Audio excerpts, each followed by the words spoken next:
Alright, so we're looking for Paco, I guess. Is this Paco? Oh, this is Patrick. The handsome young man turns away from the crowd and fixes you with his full, completely undivided attention. Sir, you are a beautiful dwarf, but you could be so much more. That sounds great. Tell me more. Wonderful. The Universal Brotherhood is a family encompassing all metahumans, sexes, and sexualities. We all strive to be the very best we can, to live more fulfilled, happy, and productive lives, and to support each other in doing so. The first step is to simply come and listen. Tomorrow night, Lynn Telestrian will be speaking about the importance of family in the Sixth World. Please join us tomorrow, and the secrets to a better life shall be revealed to you. He smiles and turns back to the crowd. Wow. Alright, so, in my recent kind of interest in Shadowrun, I've learned some stuff about the lore and history and stuff, you know, just kind of reading all sorts of information. So I know what the Universal Brotherhood is all about. I'm not sure if I should spoil it, because I feel it will probably get involved in something like that. Hey, Paco! The kid in front of you sports the trademark yellow of the Cutters gang. Young, clean-shaven, he stands like he owns the streets and everyone on it. He seems distracted, though, glancing around with increasing agitation. He looks over as you approach. Watch yourself, little man. What you want?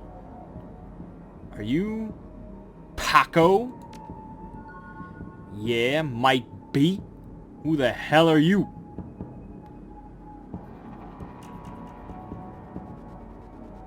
I'm the one who's gonna pretend you have better manners. I need to find Coyote.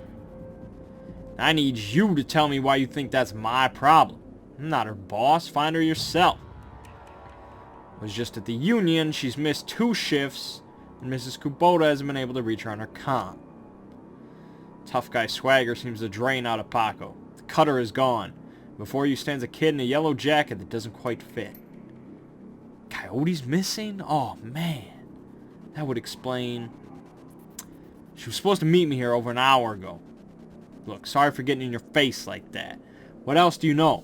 If she's missing, I need to find her. Ever heard of a place called Mari's Meat Market?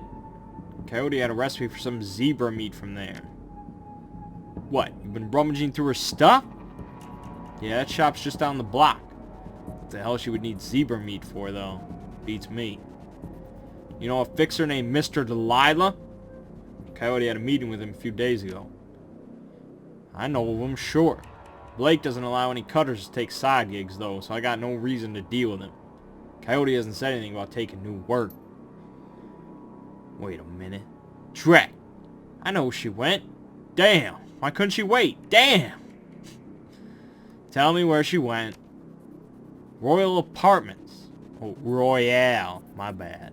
With cheese. The landlord, Stevie J, runs a drug ring out of that hellhole. Coyote grew up there. Doesn't like to talk about it much. She's been looking for a way to settle the score with that guy for years. A few days back, I heard Mr. Delilah was looking for runners to steal some sort of item out from under Stevie J's nose. He must have taken the job, I'm sure of it. And if his thugs caught her. There's grim determination in Paco's eyes. I'm going over there. You coming? I'll help you get Coyote back, but you better be able to handle yourself in a fight. Things might get ugly. Of course. I know my way around a fight. Stevie J better be ready for a world of hurt. Paco curls his hand into a fist. Let's get moving. Royale is just a few blocks from here. Alright, he slowly turned more and more gangster as I went on there. Alright, I want to stop at Maury's Meat Market. Sounds like a real exciting place. You got a dog on a stick. Well, that seems kind of impressive. Well, here's Manny. A small meat stand presents an enormous diversity of dead animals, from cow and canine to the exotic and paranormal. Pictures on the back of the stand feature a much older version of the man in front of you. As soon as he notices Paco, the proprietor's eyes become hard and angry. What do you want? You know we can't afford more. Relax, man. My friend just has a question. Everything cool here? Yeah, everything's swell. Manny continues to stare daggers in Paco's direction. Name's Manny. What do you want? Maybe there's a receipt for an order of zebra meat. Still have it for me? I'll look it up. Yeah, I got it right here. 2 days past the pickup time. Didn't think anyone was going to come for it. Here, it's all yours now. What would someone want to buy zebra meat for after I just purchased it?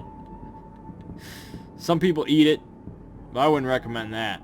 Tough as nails. Mostly sell it to corp security teams who use it to reward their hellhounds. Flamers go crazy for this stuff for some reason.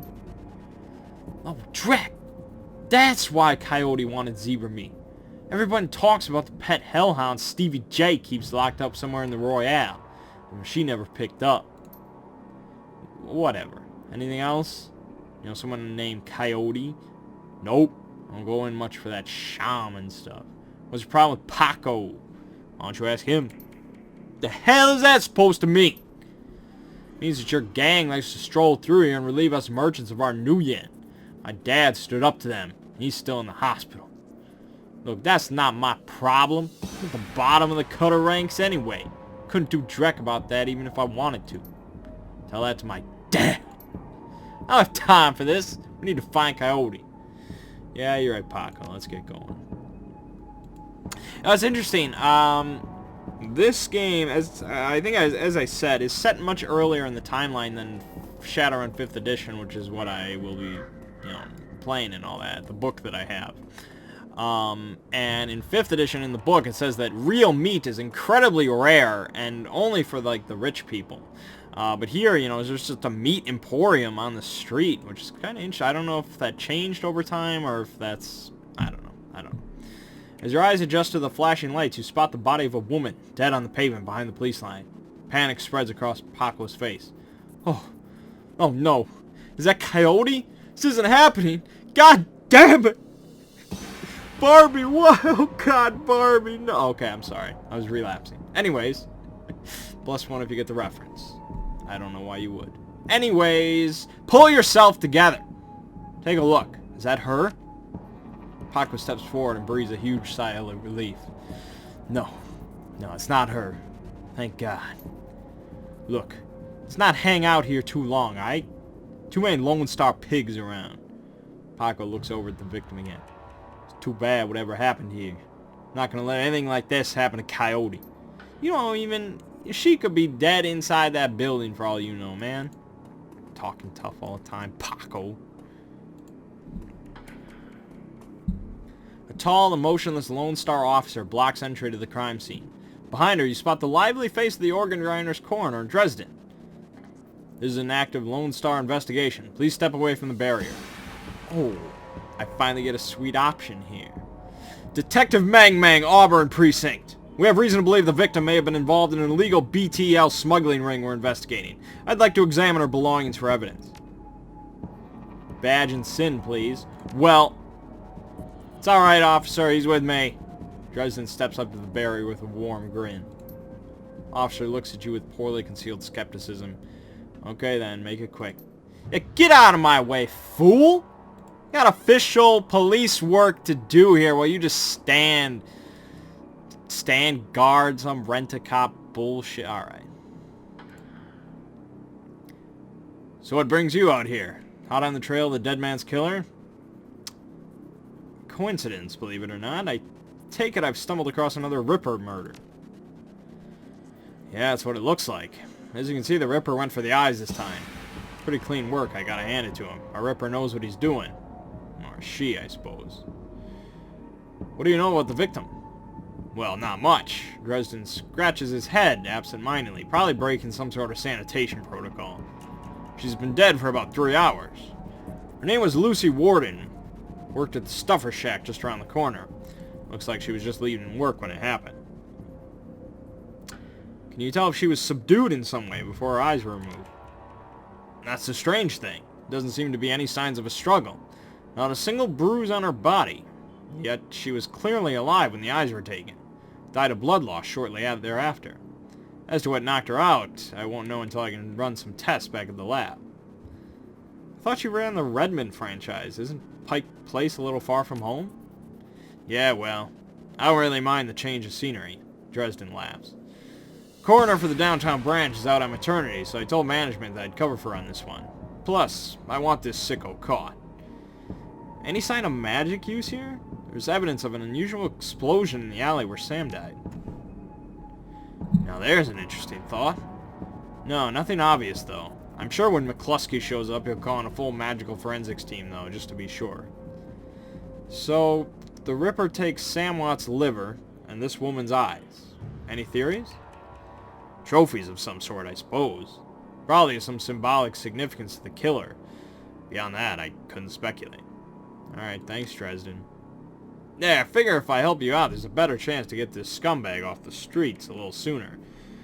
McCluskey wants the Ripper in a cell, sure, but he couldn't care less about if it takes another dozen murders. Good luck out there, huh? Dresden starts to turn back to the body, then stops. Speaking of McCluskey, you should probably get going soon before he shows up.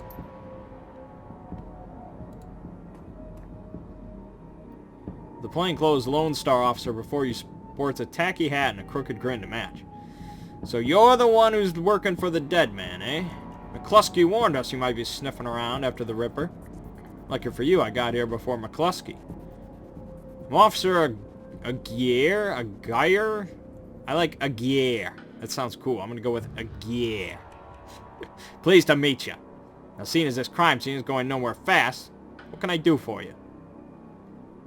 What can you tell me about the murder that took place here? Not much, really.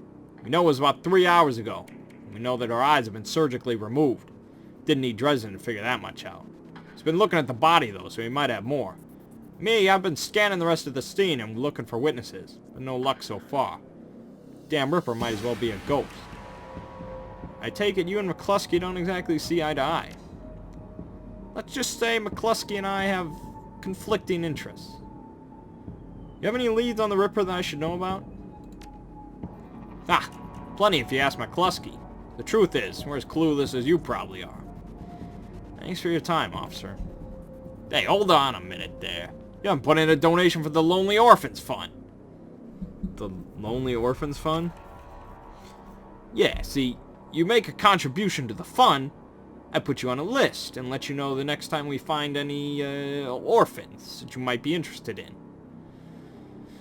Well, I'm always interested in finding out about any new orphans you discover. Excellent. Shall we say 300 new yen? Alright, you got a deal. His face splits into a wide grin. Excellent. I'll start an account for you. We get any useful new leads on the Ripper, I'll give you a call. Dude, it's orphans! You just blew the whole point! Why were we talking in code if you're just gonna do that anyways? Oh my god. Cops, man. Now, I better get back to work before McCluskey shows you around. See you around. Right. Okay. And this guy. Elf. The elf standing before you may quite possibly be the ugliest elf you've ever seen. His meticulously clean lab coat, format jacket, and old-fashioned bow tie give him the look of an undertaker from centuries past. He notices you approach and locks eyes with you, smiling a thin, unnerving smile. Hello there, stranger. Might I inquire, do you know which organ grinder's facility this body will be removed to? Why would you want to know something like that? The elf giggles, a strange, high-pitched warble you would not expect to emerge from his misshapen face. Oh, just a hobby. Never mind that, though. A good evening to you and your friend, the coroner. And he runs off. What a creepy bastard. That's... No, I don't like that at all.